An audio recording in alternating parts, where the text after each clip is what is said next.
Molech never disappeared. Most stopped building statues to him, but even today, we know many still do. Thousands of years ago, the Bible describes one of the darkest forms of idolatry in the ancient world, Molech, a false god associated with the sacrifice of children. God commanded Israel, "And thou shalt not let any of thy seed pass through the fire to Molech."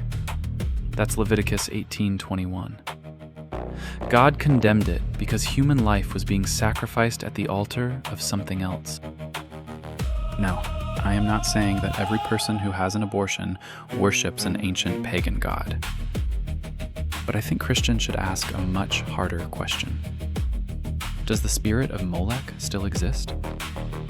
What happens when a society decides that innocent human life can be sacrificed because that life interferes with plans, comforts, reputation, or political identity?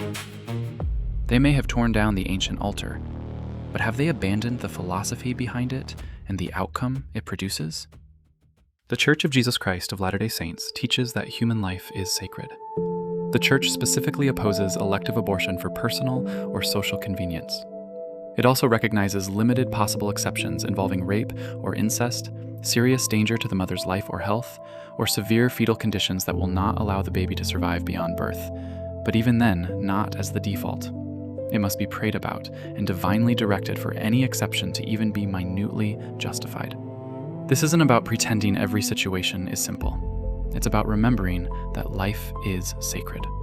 Elder Neil L. Anderson recently taught, "Life is a most precious part of our Father's perfect plan, and by His decree we cherish and preserve life, and we choose the continuation of life once conceived.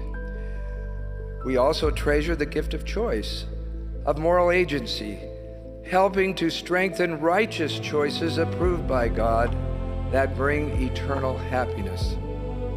So maybe the modern battle against Molech isn't fought by smashing a stone idol.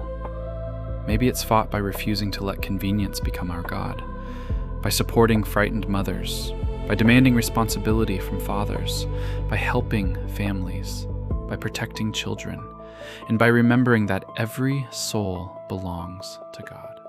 And if you've been involved in an abortion, this message isn't saying you're beyond hope.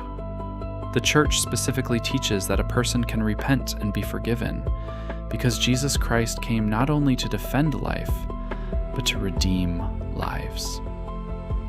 Choose Christ, cherish life, and watch the faith.